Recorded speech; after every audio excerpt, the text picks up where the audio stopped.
저희 집 바로 길 건너에 인앤아웃이라는 햄버거 집이 있습니다. 그런데 이 말씀을 묵상하는데 문득 햄버거가 생각이 났어요. 이유는 요즘 먹는 햄버거는 빵과 빵 사이에 패티가 있잖아요. 오늘 본문이 딱 그렇습니다. 앞에 스크린을 보시면 오늘 본문 앞에 보면 10장 13절로 16절에는 어린아이와 같지 아니하면 하나님 나라에 들어갈 수 없다라는 말씀을 예수님께서 하세요. 그리고 오늘 본문 뒤편에 보면 부자 이야기를 하시면서 낙타가 바늘귀로 나가는 것이 부자가 하나님 나라에 들어가는 것보다 쉽다라는 말씀을 하시고 그 사이에 이제 오늘 본문이 있어요. 우리가 흔히 말하는 부자 청년의 이야기가 있어요. 예수님의 말씀하신 의도는 그냥 일반적인 어린아이와 일반적인 부자를 이야기하는 것이 아니에요. 다 예수님께서는 지금 어떤 의도를 갖고 이야기를 하셨어요? 빨간 하이라이트를 보면 되죠. 하나님 나라.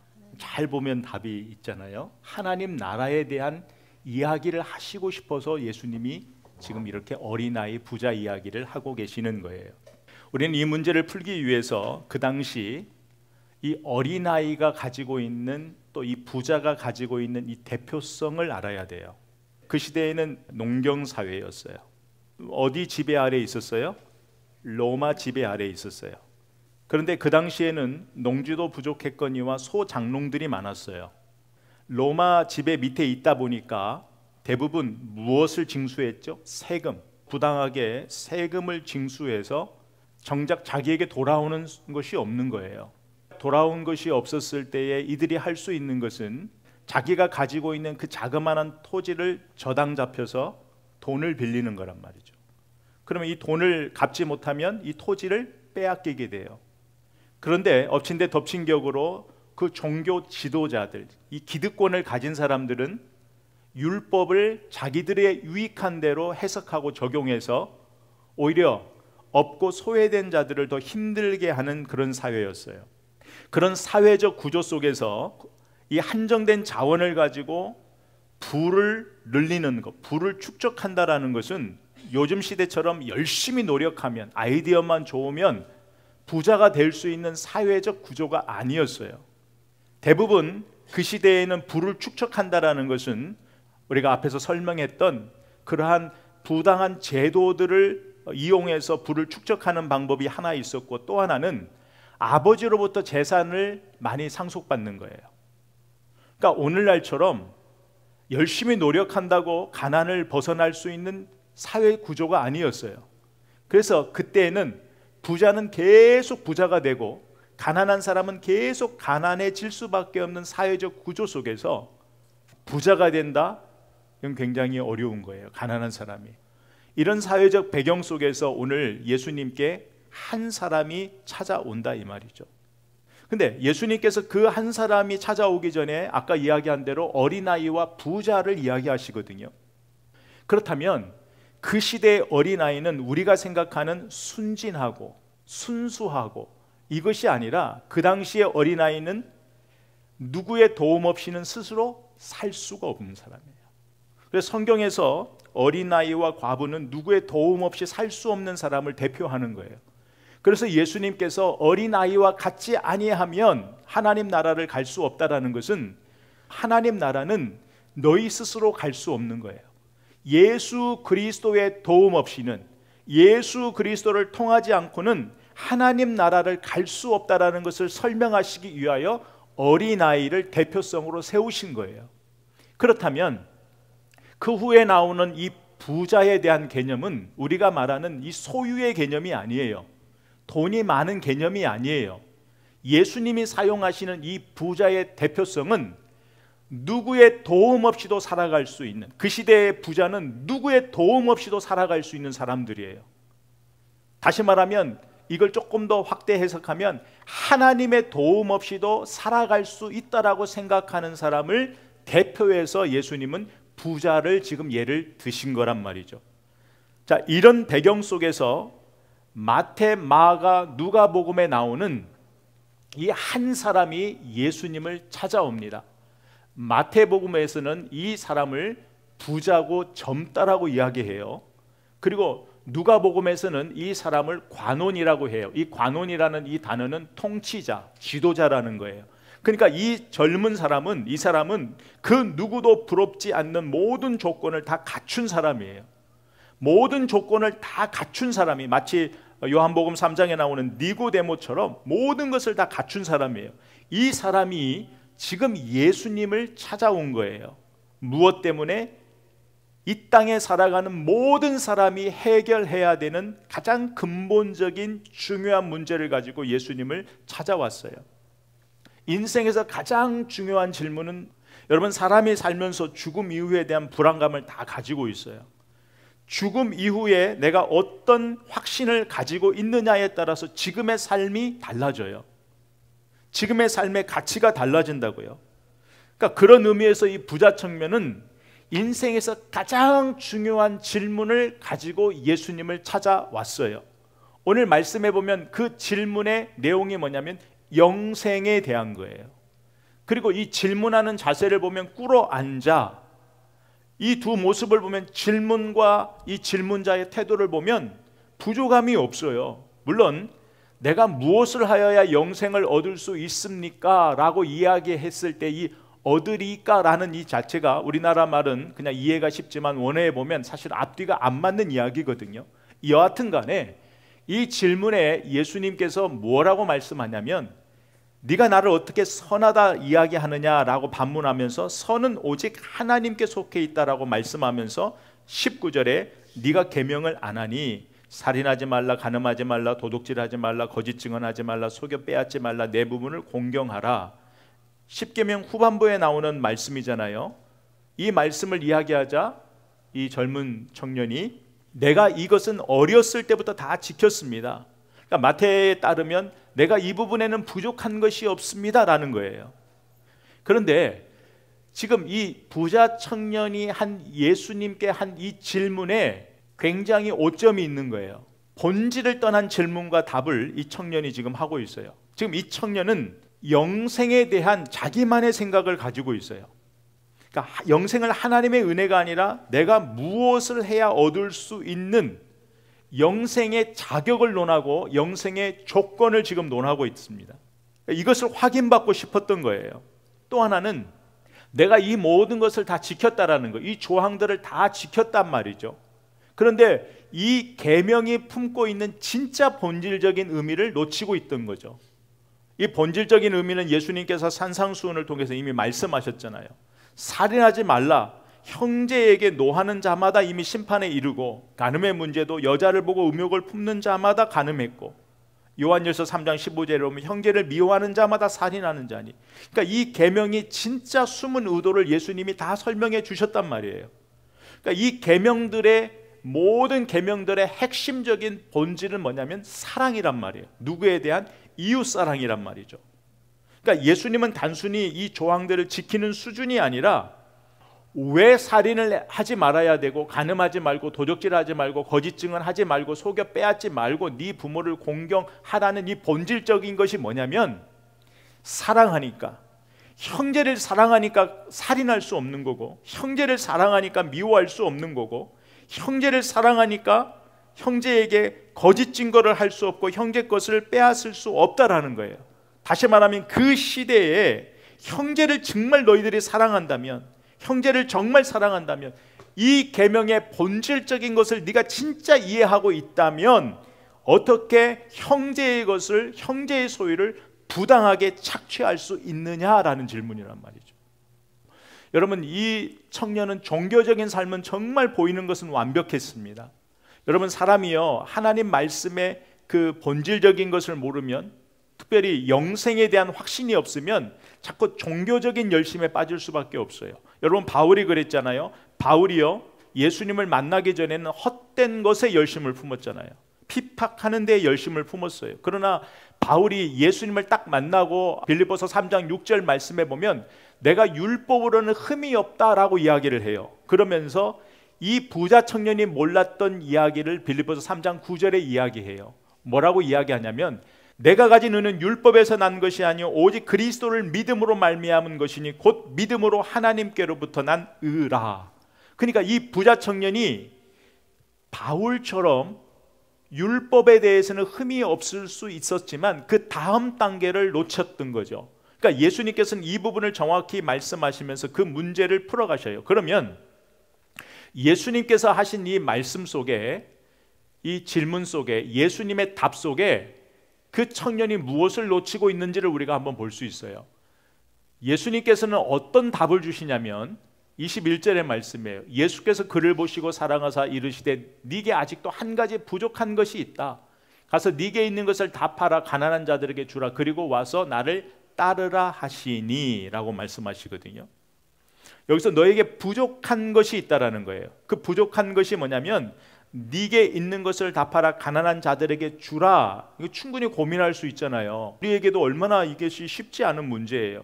그런데 오늘 말씀해 보면 예수님의 의도는 그 부자 청년의 마음의 삶의 우선순위가 영생이라는 질문을 했지만 영생보다는 재물에 더 마음이 있는 것을 예수님이 아시고 하신 거예요.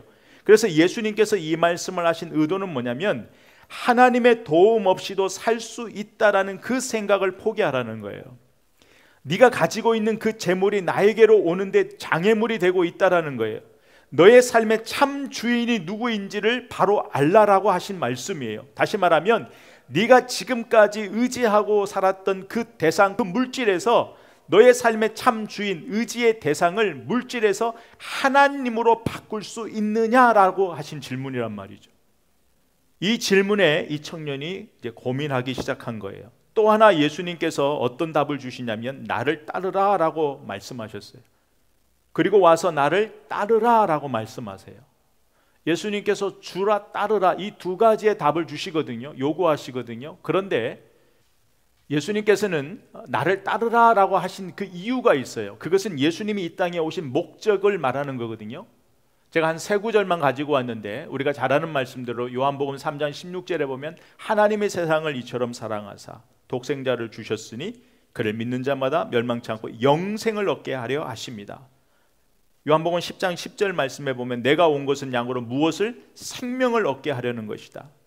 요한복음 17장 3절에 보면 영생은 곧 유일하신 참 하나님과 그의 보내신 자 예수 그리스도를 아는 것이니이다.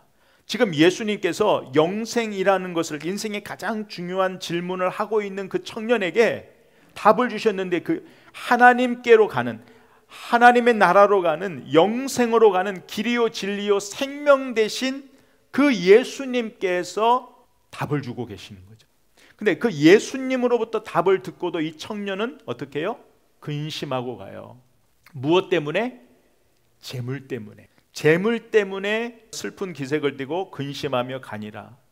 예수님의 이 말씀 때문에 근심하며 돌아가 버려요. 근데 이 부자 청년을 보면서 우리가 생각할 게 있어요. 이 부자 청년을 보면서 우리가 하나 고민할 것은 그러면 내 인생의 가장 중요한 것이 무엇인가? 이것을 얼마나 수없이 생각하면서 지금까지 우리가 왔어요. 또 신앙생활 하면서 왔어요. 그러면서 오늘 본문을 통해서 다시 한번 이 부분을 우리가 점검하자는 거죠. 여러분, 하나님 나라 영생에 대해서 영원한 것에 대해서는 절대 미루지 말고 지금 순종해야 돼요. 하나님에 대한 것, 일시적인 것, 영원한 것, 이 선택의 기로에서는 항상 영원한 것은 미루지 말고 지금 선택해야 돼요. 지금 순종하라는 거예요. 여러분, 믿음이 가장 좋다라는 것은 다른 것이 아니에요. 하나님의 말씀에 순종하는 거예요. 이 청년이 정말 예수님의 말씀에 순종했더라면 슬픈 기색을 뜨고 돌아가는 것이 아니라 근심 가운데 돌아가는 것이 아니라 지금까지 살았던 인생에서 맛보지 못한 최고의 기쁨을 맛보았을 거예요. 진짜 예수님 말씀에 순종했더라면 하늘로부터 주어지는 한 번도 경험해보지 못한 그 평안을 맛보았을 거란 말이죠. 여러분, 성경의 원리를 보면 성경은요, 우리가 잘 아는 대로 과부의 두 렙돈, 진짜 가난하잖아요. 그런데 성경에 보면 진짜 없는 것에서 최선을 향하여 드리는 자가 있고 가진 것이 많지만 그 가진 것의 일부를 드리는 것에도 어려움을 겪는 사람들도 있어요. 여러분, 이 부자 청년이요, 인생을 살면서 가장 중요한 것을 놓쳐버린 거예요. 여러분, 예수님의 답은요, 다른 것이 아니에요. 말씀해 보면 예수님은 이 청년이 재물이 많은 곳으로 이 말씀을 인하여 슬픈 기색을 띠고 근심하며 갔다라고 하지만 이 재물은 우리가 이 땅에 살면서만 필요한 거잖아요. 그죠? 이 땅에 살면서만 필요한 거예요. 이 땅에서 이 인생이 끝나면 우리가 가지고 갈 수 없는 거예요. 그러니까 예수님은 이 땅에서 네가 필요한 그 재물에 매여서 영원한 하늘나라의 보화 보물을 잃어버리지 말라라는 말씀을 하고 계시는 거예요. 영생은 지금부터 영원한 거예요. 여러분 삭개오 아시잖아요. 삭개오와 이 부자 청년이 약간 비슷한 면이 있어요. 그런데 이 삭개오는 예수님을 딱 만나자마자 어떤 반응을 보였죠? 삭개오는 내가 토색한 거, 부당하게 이익을 취한 것을 4배나 돌려주겠습니다 라고 이야기해요. 형제의 것을 부당하게 취한 것, 그것을 4배나 갚겠습니다 라고 삭개오는 고백하는 거죠. 그러니까 재물에 대한 하나님 나라의 법칙은 나누어지면 없어지는 게 아니라 낭비가 아니라 하늘에 쌓인다는 그 가치를 듣고도 이 부자 청년은 하나님 나라를 선택하지 못하는 거예요. 여러분 부자가 오늘 말씀해 보면 천국에 들어가지 못한 것은 부자이기 때문이 아니라 예수님을 떠났기 때문이에요. 부자 청년이 근심하여 갔다라는 것은 내가 이제까지 어렸을 때부터 이 계명을 지켰습니다 라는 것을 스스로 내가 지키지 못한 삶을 살았습니다 라는 것을 증명하는 거예요. 여러분 이 청년이 인생에서 가장 중요한 질문한 것은 맞아요. 그러나 그 마음속에는 더 중요한 그 삶의 우선순위가 영생 위에 재물이 있었던 거예요. 자기가 가지고 있는 그 재물이 있었던 거예요. 예수님께서 그것을 아시고 그의 본심을 아시고 예수님께서 이 말씀을 하신 거예요. 그렇다면 우리가 한번 생각해 보죠. 우리가 이 끊임없이 이 청년을 바라볼 때에 이 청년은 늘 조건을 가지고 주님 앞에 와요. 내가 어떻게 하면 여러분 조건을 거는 신앙생활은 은혜를 모르는 거거든요. 여러분 인생에 이렇게 복된 만남이 있어요. 내가 해결해야 되는 모든 문제에 답 대신 주님 앞에 나와 질문하고 그 주님이 친히 말씀하셨는데도 불구하고 이 청년은 주님을 떠나요. 가장 복된 만남을 가장 슬픈 만남, 안타까운 만남으로 바꾸어버린 거죠. 여러분 이 부자 청년이 진짜 듣고 싶었던 답이 무엇일까를 생각해 봤어요. 그런데 아무리 생각해도 이 청년만의 문제는 아니에요. 우리도 진리 앞에서 때로는 내 생각에 만족이 안 되면 주님을 떠날 때가 많이 있거든요. 뒤돌아설 때가 많이 있어요. 많은 사람이 예수님께 질문하잖아요. 저와 여러분의 기도의 내용을 보면 우리의 다 기도의 내용은 어떻게 하면 내가 잘 살 수 있는지, 하나님 앞에 믿음으로 살 수 있는지, 어떻게 사는 것이 진짜 잘 사는 것인지, 어떻게 사는 것이 진짜 복받는 삶인지, 어떻게 사는 것이 행복한 삶인지, 우리의 기도 제목이 다 예수님 앞에 그런 질문하는 거 아니에요? 여러분 정말 예수님 앞에 나와 여러분이 가장 인생에 중요한 질문을 한다면 어떤 질문을 하시겠어요? 사실은 이 질문이 알고 싶어서 질문하고 때로는 하나님의 말씀을 듣고 보고 성경 공부를 다 하잖아요. 그거 답을 알고 싶어서. 근데 정작 그 답을 알고 나면 우리의 발걸음이 이 부자 청년처럼 될 때가 얼마나 많았어요. 삶의 결정은 늘 눈에 보이는 힘을 따라가고 내 생각을 따라가고, 이 부자 청년은 분명히 주님이 따르라, 나를 따르라라고 말씀하셨잖아요. 그런데 이 부자 청년은 주님을 따르는 것이 아니라 누구를 따라갔어요? 재물을 따라간 거예요. 여러분 우리의 삶의 주인은 우리가 따라가는 것이 삶의 주인이에요. 우리가 주님을 따라가면 주님이 내 삶의 주인이고, 내가 재물을 따라가면 그 재물이 내 삶의 주인이에요. 주님은 그것을 아시고 이걸 바꾸라라고 이 청년에게 질문하신 거거든요. 근데 이 청년은요 그걸 놓친 거예요. 이 모든 것의 참 주인 되시는 분이 하나님이시라는 것을 잊어버렸어요. 놓친 거예요. 여러분 우리가 우리 인생을 살다가 정말 인생의 가장 중요한 것을 질문할 때가 있어요. 그것을 기도의 제목 삼아 기도할 때가 있어요. 그럴 때 우리가 정말 잊지 말 것은 인생의 가장 중요한 질문과 그로 인하여 답을 듣고 싶다면 우리가 하나님 앞에서 우리 마음을 비워야 돼요. 하나님이 어떤 말씀을 하셔도 그것을 담을 수 있는 내 마음의 그릇이 준비돼야 돼요. 이것이 말씀에 대한 바른 자세고 기도에 대한 바른 자세예요. 청년이 그걸 놓친 거예요.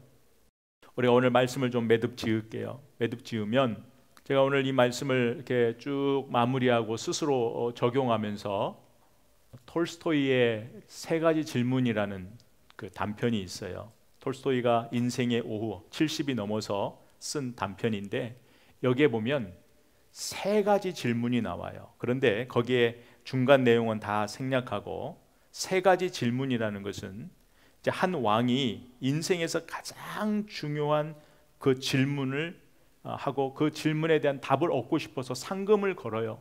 많은 사람이 와서 질문에 대한 답을 하는데 이 왕이 만족이 없어요. 그 답에 대해서. 그러자 스스로 그 답을 찾아 떠나요.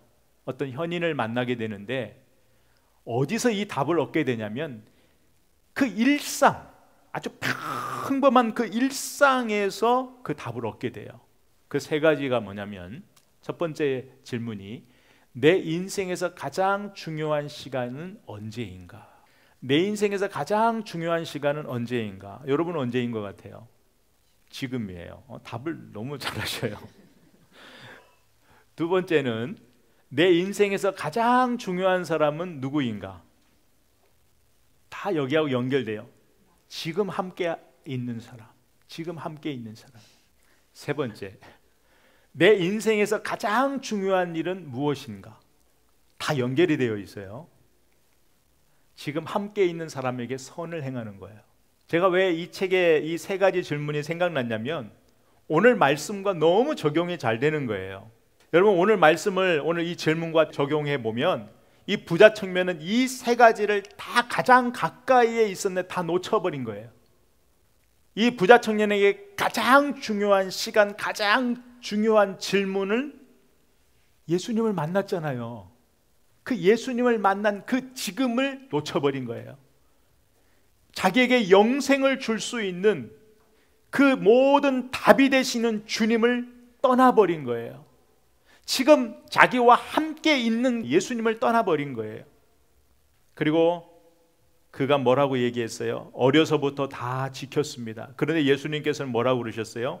모든 율법과 선지자의 강령을 딱 두 가지로 말씀하셨잖아요. 모든 율법과 선지자의 강령은 첫째, 하나님 사랑. 둘째, 이웃 사랑.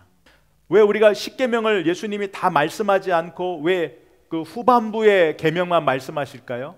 하나님 사랑 곧 이웃 사랑이거든요.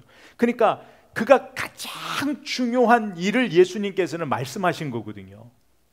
자기가 이제까지 지켜왔던 그 계명들을 완성할 수 있는 것을 예수님이 말씀하신 거거든요. 그런데 이 모든 것들을 다 놓쳐버린 거예요.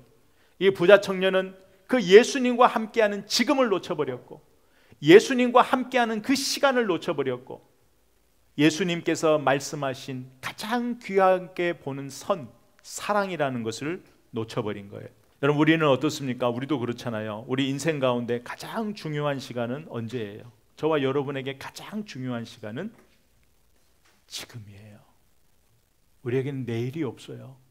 여러분이 3년, 10년을 계획하죠?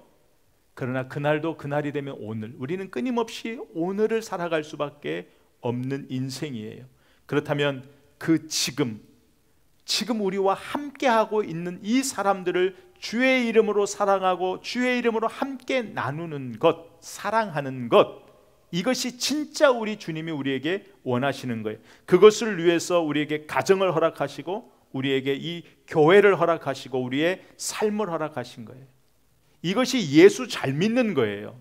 바로 이 부분을 부자 청년이 놓친 거예요. 질문에서. 이 부자 청년의 질문에서 무엇을 놓쳤냐면 내가 어떻게 해야 영생을 얻을 수 있냐, 하나님 나라를 갈 수 있냐, 이 부분에만 관심을 가졌지 그 하나님 나라의 백성들이 이 땅에서 어떤 삶을 살아야 되는가를 놓쳐버린 거예요. 그러니까 예수님은 한 걸음 더 나가서 말씀하신 거예요. 답을. 네가 영생을 정말 궁금해하느냐? 근데 예수님은 그 영생을 소유한 사람은 이 땅에서 어떤 삶을 살아야 되느냐라고 말씀하신 거예요. 이 청년이 이걸 놓친 거예요. 여러분 우리도 그 청년처럼 어리석을 때가 참 많이 있어요. 우리 선택 가운데 보면은요.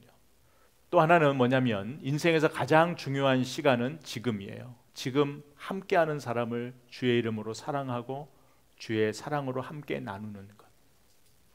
이것이 가장 중요해요. 때로는 그 사람이 나를 힘들게 하는 사람인다 할지라도 우리는 계속적으로 주의 마음을 가지고 그를 사랑의 대상으로 바라보는, 그것이 우리에게 이 땅에 살아가는 하나님 나라의 백성의 됨됨이에요.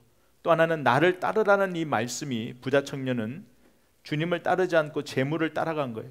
재물을 따라갔다라는 것은 부자 청년이 내 인생은 내가 책임지겠습니다 라는 선택을 한 거란 말이죠. 여러분, 우리가 주님을 따른다라는 것이 뭐냐? 주님을 따른다라는 것은 하나님 나라의 백성의 삶으로 우리를 초청하시는 거예요. 우리를 부르신 거란 말이에요. 주님이 나를 따르라라고 말씀하셨다면 그 말씀 안에는 곧 이제부터는 내 인생을 누가 책임지신다?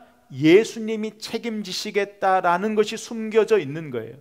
이제까지 뭐예요? 내 창고에 있고 없고에 우리의 안정감이 있잖아요.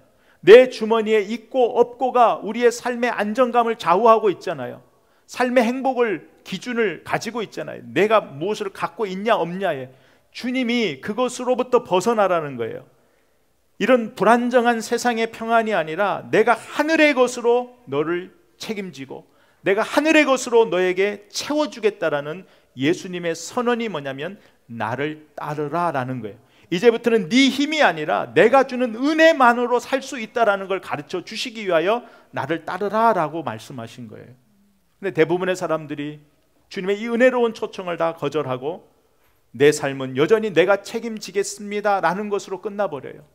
때로는 우리가 정말 주님 앞에 모든 것을 맡기면서 기도하러 나왔음에도 불구하고 인나서 우리의 선택의 자리는 여전히 내가 내 인생 책임지겠습니다라는 길로 간다라는 거예요. 주님이 오늘 말씀을 통해서 이 부자 청년을 통해서 우리에게 그걸 말씀하시는 거예요. 단순히 뭐 우리의 재물을 다 팔아 가난한 사람을 도와주라 이런 의미가 아니란 말이에요. 주님은 거기에 가장 귀한 것, 네가 이제까지 네가 의지하고 네 삶의 의지의 대상인 것을 포기해버리고 이제는 네 삶의 모든 의지의 대상이 내가 네 인생의 모든 걸 책임질 테니까 나에게 모든 것을 맡기고 나를 따르라라는 이 선언이요, 이 부르심이에요. 부자 청년은 이것을 거절한 거죠. 우리가 한 주간 살아갈 때, 또 우리 인생을 살아갈 때에 우리 기억해야 돼요. 우리가 주님의 말씀에 순종할 때에 우리가 주님의 말씀을 뭔가 따르기로 결정했다라면 우리 마음속에 어떤 마음이 있어야 되냐면 내 삶, 내 인생은 이제부터는 누가? 주님이 책임져 주신다라는 그 믿음의 확신이 있어야 돼요. 이 믿음의 확신으로 우리가 한 주간 그 주님이 주시는 은혜를 누릴 수 있는 그런 복된 한 주간 되기를 주의 이름으로 축원합니다. 아멘.